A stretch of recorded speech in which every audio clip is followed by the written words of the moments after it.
إن الحمد لله نحمده ونستعينه ونستغفره ونعوذ بالله من شرور أنفسنا ومن سيئات أعمالنا من يهده الله فلا مضل له ومن يضلل فلا هادي له وأشهد أن لا إله إلا الله وحده لا شريك له وأشهد أن محمدا عبده ورسوله من يطع الله ورسوله فقد رشد واهتدى ومن يعص الله ورسوله فقد ضل وغوى أما بعد فإن خير الحديث كتاب الله وخير الهدي هدي محمد صلى الله عليه وسلم وشر الأمور محدثاتها وكل محدثة بدعة وكل بدعة ضلالة وكل ضلالة في النار أعوذ بالله من الشيطان الرجيم بسم الله الرحمن الرحيم إنما المؤمنون الذين آمنوا بالله ورسوله ثم لم يرتابوا وجاهدوا بأموالهم وأنفسهم في سبيل الله أولئك هم الصادقون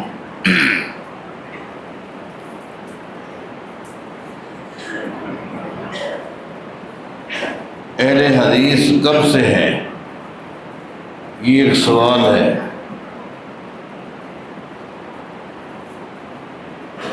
جو کافی دنوں سے مجھ سے کیا گیا اور میں نے انہیں اختصار کے ساتھ جواب دے دیا، لیکن بعض ساتھیوں کا اصرار تھا کہ خطبہ جمعہ کی صورت میں شکل میں اس کا تفصیلی جواب چاہیے، تو چونکہ ایک عنوان چل رہا تھا عقیدہ توحید کے حوالے سے، اس لیے اس کا تفصیلی جواب دینے میں تھوڑا وقت لگ گیا، پھر ذہن سے بھی اتر گیا۔ عید الفطر کے عید الاضحیٰ کے موقع پر ساتھیوں نے جب یاد دہانی کرائی تو میں نے وعدہ کر لیا کہ اس کا تفصیلی جواب انشاءاللہ اللہ کی توفیق سے دیا جائے گا۔ اہل حدیث کب سے ہیں؟ اس کا مختصر جواب تو یہ ہے کہ جب سے قرآن و حدیث ہے اس وقت سے اہل حدیث ہے، کیونکہ یہ ہو نہیں سکتا قرآن و حدیث ہو اور اس پر عمل کرنے والے نہ ہوں۔ قرآن کریم کا لفظ خاص ہے جو اللہ تعالیٰ کی کلام کے لیے آئے ہیں، جبکہ حدیث لفظ عام ہے۔ حدیث لفظ عام ہے جو اللہ تعالیٰ کی کلام کے لیے بھی آیا ہے، نبی علیہ السلام کے فرمان کے لیے بھی آیا ہے۔ اللہ تعالیٰ قرآن کریم کے بارے فرماتا ہے، اللہ نزل احسن الحدیث، اللہ نزل احسن الحدیث، اللہ تعالیٰ نے بہترین کلام کو نازل کیا۔ اب بہترین کلام کے لیے کیا کہ احسن الحدیث، اللہ تعالیٰ نے بہترین حدیث کو نازل کیا۔ قرآن کریم کو اللہ نے حدیث کہا ہے۔ ایک دوسرے مقام فرمایا فَبِأَيِّ حَدِيثٍ بَعْدَهُ يُؤْمِنُونَ، فَبِأَيِّ حَدِيثٍ بَعْدَهُ يُؤْمِنُونَ، یہ حدیث آ چکی، کلام آ چکا، قرآن آ چکا، اس کے بعد کس چیز کی انتظار کر رہے ہیں کہ وہ آئے اور اس پر عمل کریں؟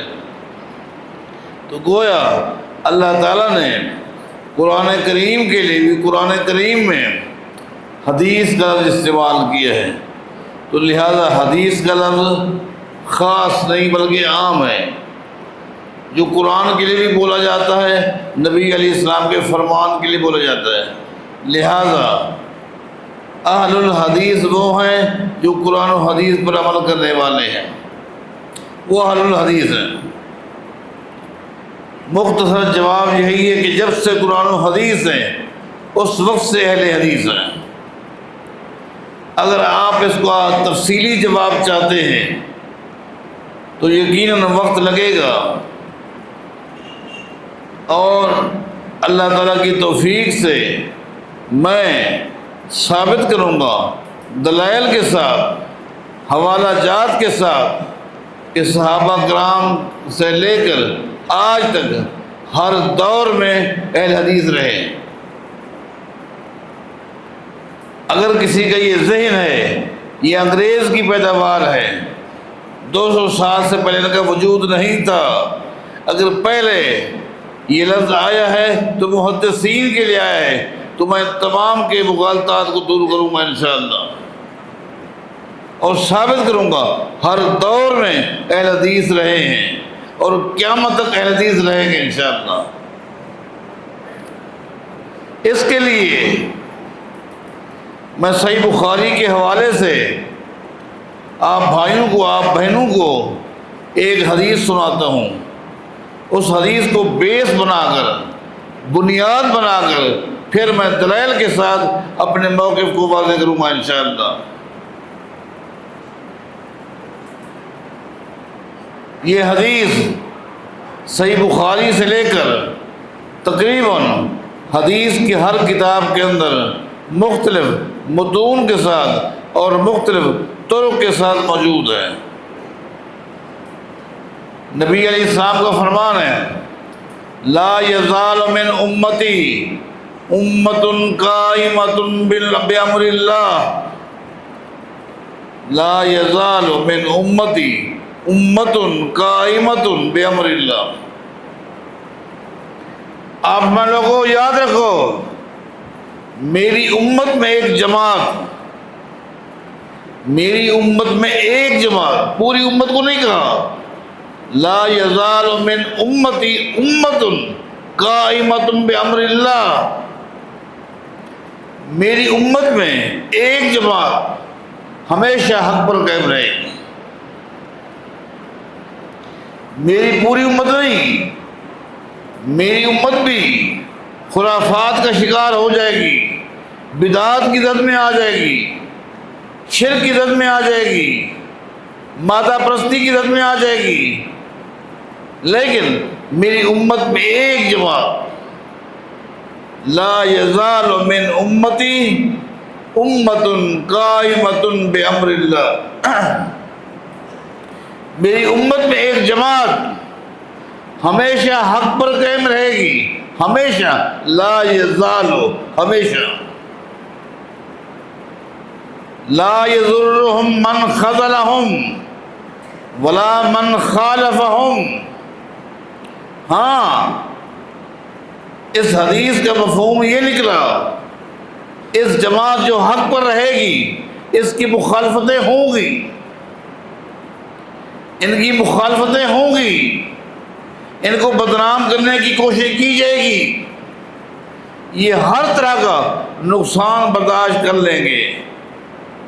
یہ لوگ ہر طرح کا نقصان، وطن کی قربانی، مال کی قربانی، جان کی قربانی، ہر طرح کی قربانی برداشت کر لیں گے، لیکن لا یضرهم من خذلهم ولا من خالفهم، لیکن دنیا کی کوئی طاقت ان کو اللہ تعالیٰ کے احکام سے روک نہیں سکے گی۔ سارا نقصان برداشت کریں گے، لیکن اللہ تعالیٰ کے احکام سے روکنے والی کوئی طاقت نہیں ہوگی۔ حتیٰ یاتیہم امر اللہ وہم علی ذالک، نبی علیہ السلام فرماتے حتیٰ کہ قیامت جب قائم ہوگی، قیامت کے وقت تک یہ جماعت حق پر رہے گی۔ یہ ہے حدیث۔ اس حدیث کو بنیاد بنا کر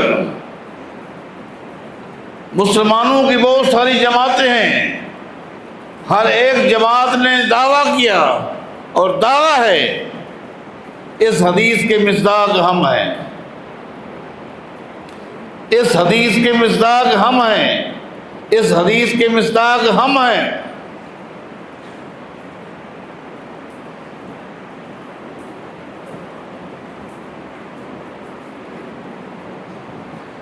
حنفی مذہب والے کہتے ہیں اس حدیث کے مصداق ہم ہیں، مالکی کہتے ہیں ہم ہیں، شافعی کہتے ہیں ہم ہیں، حنبلی کہتے ہیں ہم ہیں، اور دلیل یہی حدیث دیتے ہیں۔ اس حدیث کا مصداق ہماری جماعت ہے، ہماری جماعت ہے، ہماری جماعت ہے۔ لیکن میرے بھائیوں، میری بہنوں، میرے چیلنج کو نوٹ کریں، اہل حدیث کے علاوہ، اہل حدیث کے علاوہ پہلی صدی ہجری میں کوئی بھی اپنے وجود کو ثابت نہیں کر سکتا۔ پہلی صدی ہجری، اس میں اہل حدیث کے علاوہ نہ حنفیوں میں ہمت ہے، نہ مالکیوں میں، نہ شافعیوں میں، نہ حنبلیوں میں، کوئی بھی اپنے وجود کو ثابت نہیں کر سکتا۔ اور میں ثابت کروں گا صحابہ کرام جن کا تعلق پہلی صدی ہجری سے، وہ بھی اہل حدیث تھے، تابعین جن کا تعلق پہلی صدی ہجری سے، وہ بھی اہل حدیث تھے۔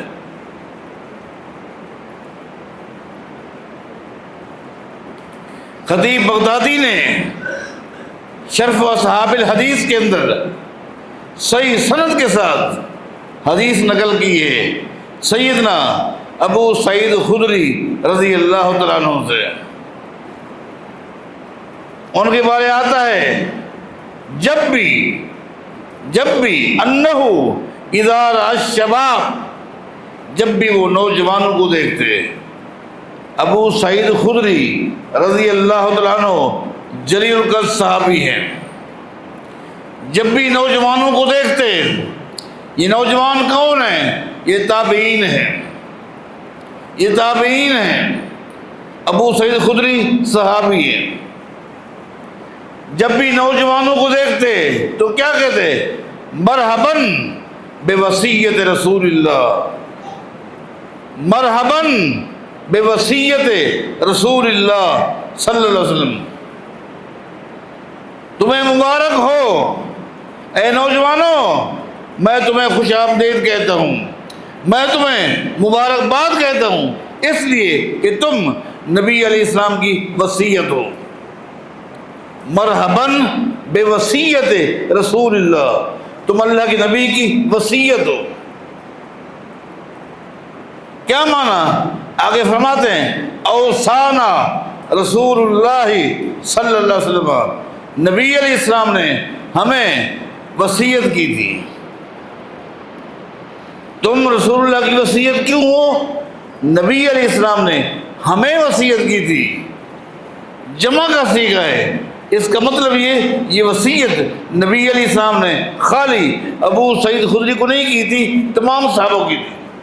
اوصانا جمع کا صیغہ ہے، یہ نہیں فرمایا اوصانی، مجھے نبی علیہ السلام نے وصیت کی تھی، ہمیں وصیت کی تھی۔ اوصانا رسول اللہ صلی اللہ علیہ وسلم، نبی علیہ السلام نے ہمیں وصیت کی تھی۔ کیا وصیت کی تھی؟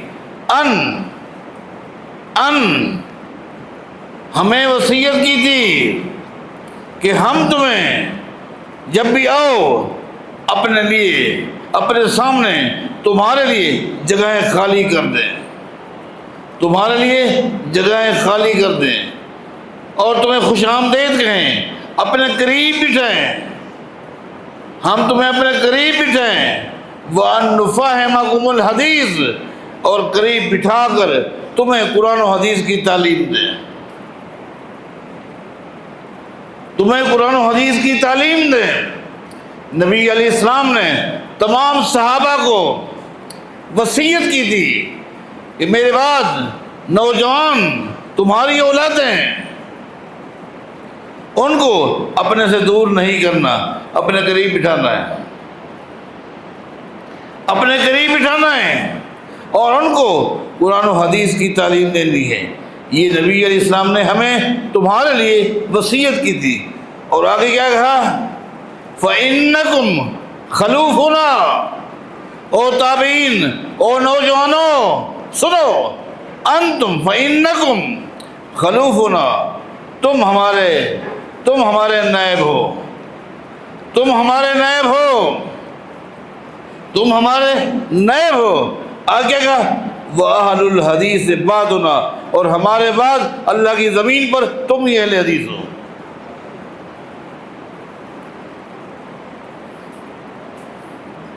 وَأَهْلُ الْحَدِيثِ بَعْدُنَا، ہمارے بعد تم اہل حدیث ہو۔ اس کا معنی کیا ہے؟ اس کا معنی یہ، جس طرح آج ہم اہل حدیث ہیں، ہمارے بعد تم اہل حدیث ہو۔ جس طرح کوئی امام کہتا ہے اپنے نوجوان بیٹے کو، کسی عزیز کو، کہ میرے بعد تو امام ہے، مانا آج میں امام ہوں، تو میرے بعد تو امام ہے۔ دکاندار کہتا ہے میرے بعد تو مالک ہے، مانا آج میں مالک ہوں، میرے بعد تو مالک ہے۔ کارخانے دار کہتا ہے میرے بعد تو اس کا مالک ہے، مانا آج میں مالک ہوں۔ گھر والا کہتا ہے میرے بعد اس گھر کا مالک تو ہے۔ صحابہ کہتے ہیں وَأَهْلُ الْحَدِيثِ بَعْدُنَا، ہمارے بعد تم ہی اہل حدیث ہو۔ اس کا مطلب یہ ہم اہل حدیث ہیں اور ہمارے بعد تم اہل حدیث ہو۔ صحابہ کرام اہل حدیث تھے، تابعین اہل حدیث تھے۔ ایک چوٹی کے امام ہیں امام شافعی رحمہ اللہ، ان کا نام ہے عامر، یہ خراسان کے رہنے والے ہیں۔ 31 ہجری میں یہ پیدا ہوئے ہیں، پہلی صدی کی بات ہو رہی ہے۔ 31 ہجری میں، یہ صحابہ کا دور ہے۔ سن 31 ہجری میں یہ پیدا ہوئے، 110 میں یہ فوت ہوئے۔ امام شافعی رحمہ اللہ، تہذیب و تہذیب نے لکھا ہے 500 صحابہ سے ان کی ملاقات ہے۔ 48 صحابہ کے سامنے 2 زانوں بیٹھ کر اس نے قرآن و حدیث کی تعلیم حاصل کی ہے۔ کون؟ امام شافعی رحمہ اللہ۔ یہ پہلی صدی میں اہل حدیث کے وجود کو آپ کے سامنے پیش کرنے لگا ہوں۔ ان کے بارے امام ذہبی نے تذکرۃ الحفاظ میں لکھا ہے، ایک وقت آیا صحابہ کرام کے دور میں، ایک وقت آیا جس وقت فتنے شروع ہو گئے، خوارج کا فتنہ عروج پر ہو گیا۔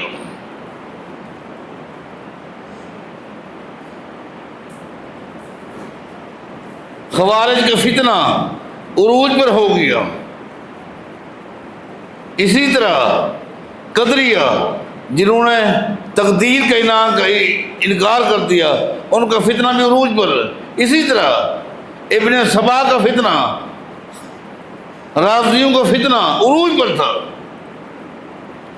صحابہ کرام کا دور ہے، فتنے، ایک طرف کچھ لوگ ان فتنوں کی زد میں آ چکے تھے، خوارج کی زد میں آ چکے تھے، قدریہ کی زد میں آ چکے تھے، روافض کی زد میں آ چکے تھے۔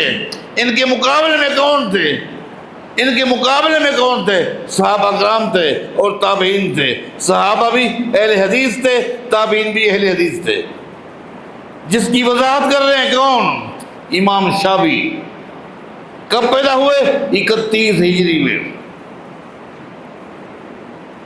کہتے ہیں مستدبرت من امری، مستقبلت من امری، مستدبرت الا ما حدثت الا حدثت ما اجمل علیہ اہل الحدیث۔ آج فتنے عروج پر ہیں، بہت ساری چیزیں میں نوٹ کر رہا ہوں۔ اگر ان فتنوں کا مجھے پہلے پتا ہوتا کہ میں اعلان کر دیتا کہ میں صرف اگر حدیث لوں گا تو صرف اہل حدیثوں سے لوں گا، مانا ان سے لوں گا جو شاگرد ہیں محمد رسول اللہ کے یا شاگرد ہیں صحابہ کرام کے رضی اللہ علیہم اجمعین۔ مجھے پتہ ہوتا ہے فتنوں کا، میں واضح اعلان کرتا اور میں پہلے پوچھتا، اب بھی پوچھوں گا، پہلے پوچھوں گا کون ہے، تیرا تعلق ان سے؟ اگر ان کا تعلق خوارج سے ہوگا، وہ اپنے آپ کو کتنا متقی کہہ رہے، قدریہ سے ہوگا کتنا کہے، روافض سے ہوگا اپنے آپ کو کتنا دیندار کہے، یہ لفظ کہے گا میں ان سے حدیث نہیں لوں گا۔ ما اجمع علیہ اہل الحدیث، میں صرف ان لوگوں سے حدیث لوں گا جس حدیث پر اہل حدیث کے اتفاق ہوگا۔ یہ پہلی صدی میں ہے، یہ کون ہے؟ یہ صحابہ کرام ہیں، یہ تابعین ہیں۔ اس پہلی صدی میں اہل حدیث کے علاوہ کوئی اپنے وجود کو کیسے ثابت کر سکتا ہے؟ مثلا ایک اور زاویے سے میں آپ کو پہلی صدی ہجری کے اندر ثابت کرتا ہوں کہ اہل حدیث کے علاوہ کون تھے؟ کوئی بھی نہیں تھا۔ مثلا طارق بن زیاد رحمہ اللہ نے سن 92 ہجری میں 52 ہجری کے اندر ایک لشکر تیار کیا، جس لشکر میں کچھ صحابہ کرام تھے، باقی سب تابعین تھے۔ 92 میں، یہ پہلی صدی ہے، 92 ہجری، سمندر کو عبور کیا، اندلس کے میدان میں اسلام کا جھنڈا گاڑا اور وہی عید الفطر ادا کی۔ میں پوچھتا ہوں طارق بن زیاد کون سی فکر لے کر گیا تھا؟ کون سا منہج لے کر گیا تھا؟ حنفی فکر لے کر گیا تھا، مالکی یا شافعی یا حنبلی؟ کون سی فکر لے کر گیا تھا؟ اس لیے 92 ہجری میں جس وقت طارق بن زیاد نے اندلس کو فتح کیا، اس وقت ان چاروں ائمہ میں سے سب سے پہلے امام ابو حنیفہ رحمہ اللہ 12 سال کے تھے۔ آپ کیسے حنفی فکر کو لائیں گے؟ امام 12 سال کا، بال اتفاق امام ابو حنیفہ رحمہ اللہ 80 ہجری میں پیدا ہوئے، 12 سال کے تھے۔ اندلس میں اہل حدیث کی فکر جا رہی ہے، اہل حدیث کا منہج جا رہا ہے، اہل حدیث کی دعوت جا رہی ہے۔ نہ حنفی ہے، نہ مالکی ہے، نہ شافعی ہے، نہ حنبلی۔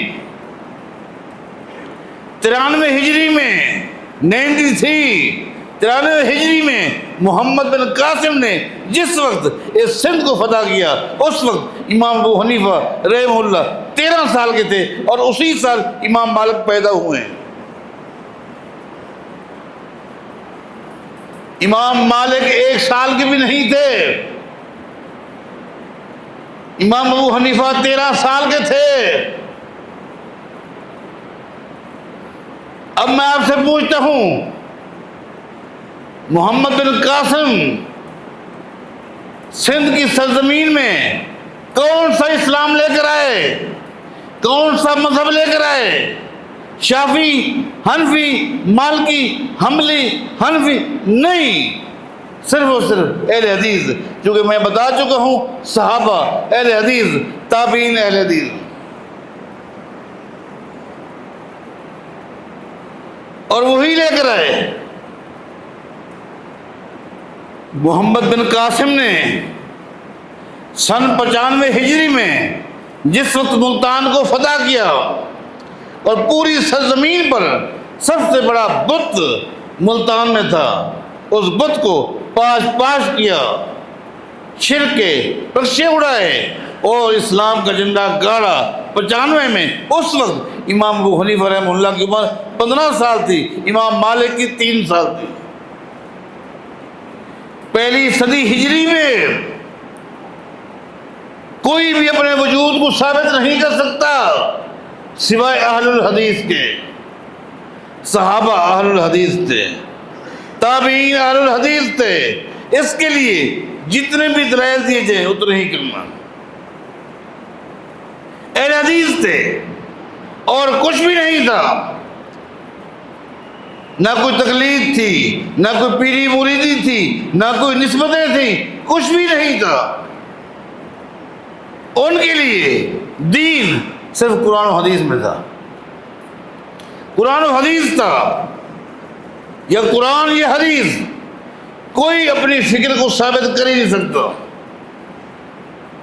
قرآن کریم کی تشریح نبی علیہ السلام کی حدیث تھی۔ اس دور میں پہلی صدی ہجری میں ہم نے یہی پایا، تاریخ میں یہی دیکھا، احترام تھا، ادب تھا، عزت تھی، لیکن ہر ایک سے اس کے قول پر، اس کے فعل پر، اس کے فتوے پر، فیصلے پر دلیل لی جاتی تھی۔ کسی کے فتوے کو دلیل نہیں سمجھتا تھا صحابہ کرام کے دور میں، کسی کی فکر حجت نہیں تھی۔ مختلف اشخاص کے افکار کو حجت سمجھنے والوں، اس امت میں سب سے مبارک اگر افکار کسی جماعت کی تھی اور ہونی چاہیے، ماننا چاہیے، تو وہ صحابہ کرام ہے۔ لیکن کسی صحابی کی فکر بھی حجت نہیں ہے۔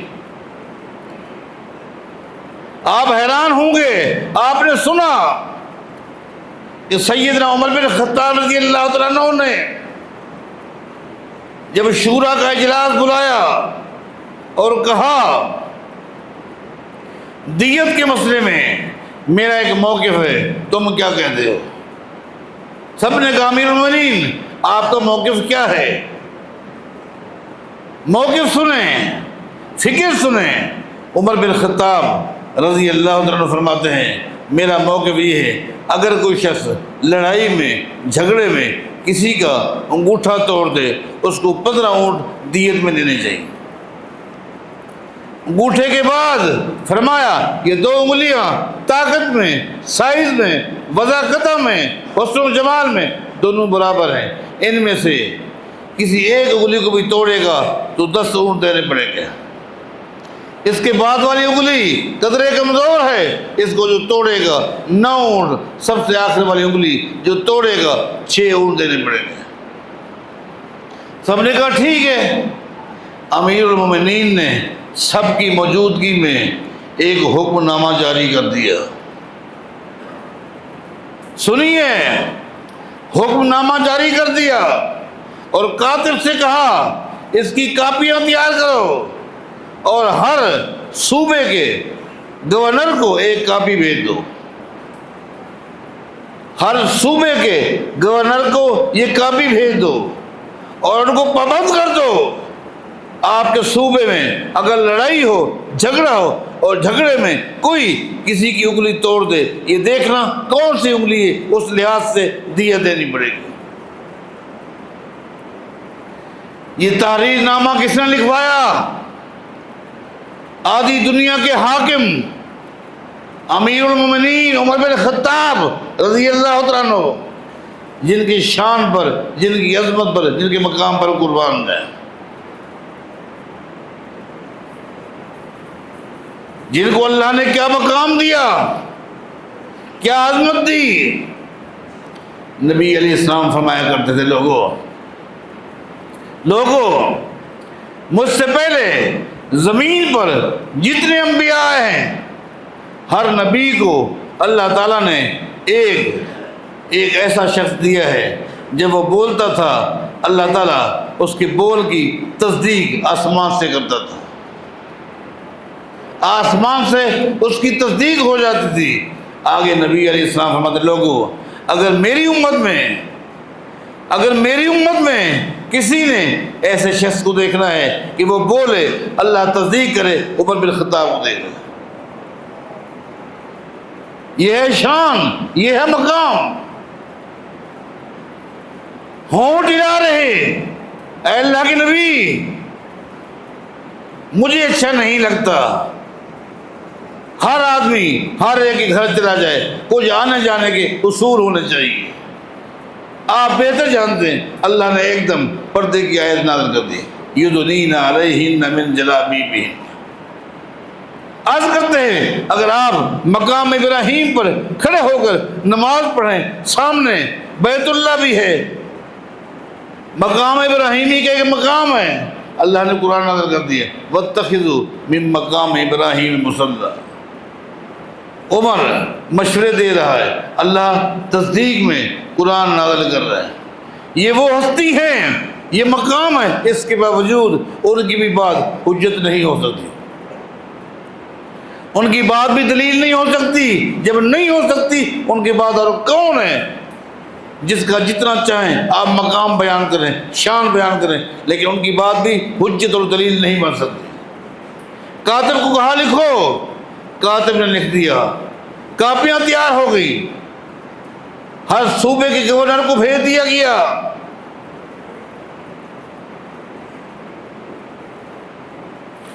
ایک صوبے کا گورنر کاپی پڑھ رہا ہے، مصر کے اندر ساتھ ہی ایک صحابی بیٹھے ہیں، اتفاق سے آئے ہوئے ہیں، پڑھا اور کہا اس پر عمل نہ کریں، مجھے جانے دیں، میں عمر بن خطاب کے پاس جاتا ہوں۔ وہ آئے، کون ہیں؟ عوف بن مالک رضی اللہ تعالیٰ عنہ، گھوڑے پر بیٹھ کر مصر سے مدینہ آئے، امیر المومنین کے دفتر میں گئے، سلام کیا اور عرض کی یہ حکم نامہ آپ کا ہے؟ جی ہاں۔ آگے کیا کہا؟ اما سمیتا، اما سمیتا قول رسول اللہ، کیا آپ نے نبی علیہ السلام کی حدیث نہیں سنی؟ اور وہ کیا حدیث ہے؟ نبی علیہ السلام نے فرمایا تھا الا ان الاصابع فی الدیۃ سواء، لوگوں یاد رکھو دیت کے مسئلے میں تمام انگلیاں برابر ہیں، تمام انگلیاں برابر ہیں، نبی علیہ السلام کا فرمان ہے۔ اب آپ کا حکم چلے گا یا محمد مصطفیٰ کا صلی اللہ علیہ وسلم؟ سیدنا عمر نے اسی وقت کاتب کو بلایا اور کہا میرے اسی حکم نامے کے نیچے نبی علیہ السلام کی حدیث لکھ دو، حدیث لکھنے کے بعد نیچے لکھ دو ردو قول عمر ونفذوا قول رسول اللہ، خبردار عمر کے حکم نامے کو رد کر دو، محمد مصطفیٰ کے فرمان کو جاری کر دو۔